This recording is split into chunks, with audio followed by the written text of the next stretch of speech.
Sasampahan na ng kasong murder si Simeon Gabutero matapos niyang aminin na siya yung pumaslang kay Rhea May Tocmo. Ito ang sinabi kanina ni Cebu Police Director Ireneo Dalugdog sa kanyang press conference. At ayon din sa kanya, inaantay na lang nila na dumating sa Cebu City yung immediate family ng biktima para sila daw mismo yung magsampa ng kaso laban kay Gabutero bilang private complainant. So ine-expect daw nila na darating bukas or sa Wednesday itong mga kapamilya ng biktima.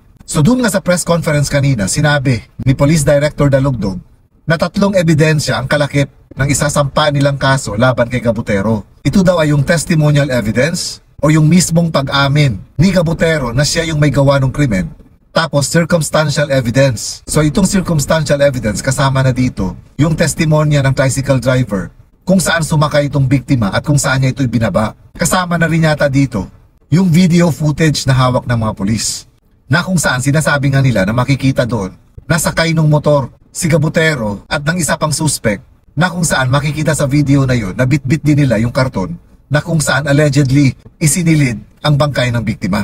At pangatlong ebidensya nila ay yung sinasabing forensic evidence. Ito yung result ng DNA na kung saan ayon sa result nagmatch yung nakuhang foreign body sa mga kuko ng biktima kay Simeon Gabutero. A few days ago rin, sa isang interview sa hepe ng Labangon Police Station na si Major Valleser, ipinaliwanag din niya yung tungkol sa mga katanungan ng marami tungkol sa cellphone ng biktima. At dun sa sinasabi ni Gabutero na isa daw sa dahilan kaya siya nagalit at pinaslang yung biktima ay madalas din daw siya nagpapadala ng pera dito sa pamamagitan ng GCash.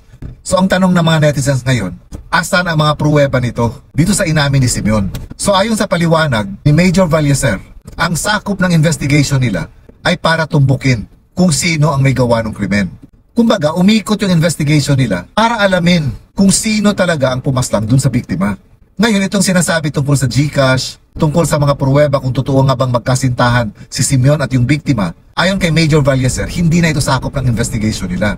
Dahil ayon nga sa kanya, allegation ito mismo ni Simeon. Hindi nanggagaling sa kanila itong mga statements na ito kung hindi galing mismo sa ginawang judicial affidavit ni Simeon Gabutero. So ang sinasabi dito ni Major Valleser, maaaring sinabi ito ni Simeon para i-justify niya at mabigyan niya ng rason kung bakit nagawa niya yung krimen. So bilang mga police investigators, labas na ito sa mga dapat pa nilang alamin. Kumbaga, nagsagawa sila ng investigation para matukoy kung sino ang may gawa ng krimen at hindi kung bakit nagawa yung krimen.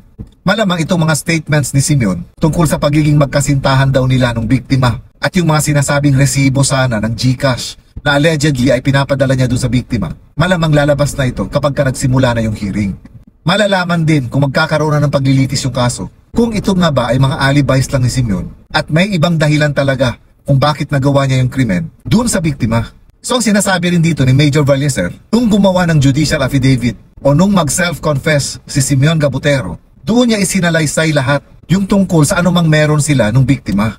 Pero kung babasehan yung investigation ng mga pulis, ang mga ebidensyang nakuha nila ay tumutumbok lang kung bakit ayon sa kanila ay malakas ang mga ebidensya nga nila na si Simeon ang may gawa ng krimen dahil yung mga ebidensyang nakalap nila, ang lahat ay may direct connection kay Simeon Gabutero. So itong mga allegations ni Simeon na magkasintahan sila ng biktima at nagpapadala siya dito ng pera, sa kanya mismo galing ang mga ito. So ibig sabihin, ayon kay Major Valleser, yung burden of proof para patunayan itong mga allegations niya ay na kay Simeon at hindi sa kanila at hindi sa mga pulis. So ganun yung ibig sabihin ni Major Valleser sa kanyang interview. Nalabas na sa investigation nila kung totoo bang magkasintahan itong si Simeon at yung biktima at kung totoo nga ba na madalas siyang nagpapadala ng pera dito sa biktima. Kasi ayon nga sa pulis, hindi ito yung mga ebidensya na magtuturo na si Simeon nga ang pumatay dun sa biktima. Pero yung self-confession mismo ni Simeon, kasama na yung result ng DNA na nagmamatch kay Simeon, ito yung mga directly na nagtuturo na si Simeon nga yung may gawa ng krimen. Ngayon sinagot din ni Major Valleser yung mga katanungan kung bakit yung sinasabing kaibigan ng biktima na si Jewel ay hindi kasama sa kanilang kakasuhan. Ayon kasi kay Major Valleser, wala silang makitang ebidensya na nagtuturo na sangkot nga itong kaibigan ng biktima. Kung kaya wala rin silang karapatan na i-hold o ipagbawal na mai-release itong kaibigan ng biktima dahil unang-una daw wala naman silang kaso laban dito. Pero ayon din sa kanya, anytime daw na kung kakailanganin ng korte ang testimonya ni Jewel na kaibigan nitong biktima, kinakailangan daw na sumipot ito sa korte. Nasasangkot din dito yung nakababatang kapatid ni Simeon.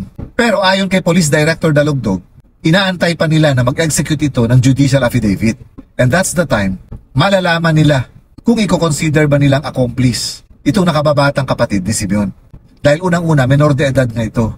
So kumbaga, iba kasi ang sinasabi ng batas natin, lalong-lalo na patungkol sa mga menor de edad. So tingnan na lang natin kapag ka nagtuloy-tuloy na yung kaso at magkakaroon na ng paglilitis, kung talaga bang mapanindigan ni Simeon yung inako niyang krimen. Kasi hindi na rin bago sa atin na nangyayari na kung saan later on nagre-retract sa kanilang mga naunang statements itong mga akusado. And I hope sana nga itong mga sinasabing matitibay na ebidensya ng Cebu Police ay talagang matibay nga para mahatulan yung inaakusahan nila. Para nang sa gayon mabigyan ng hustisya na yung pagkamatay ni Rhea May Tocmo at yung hustisyang hinihingi ng pamilya niya. And this is all for now mga kaibigan. Peaceful Monday po sa inyong lahat. Mag-ingat po kayo lagi and God bless.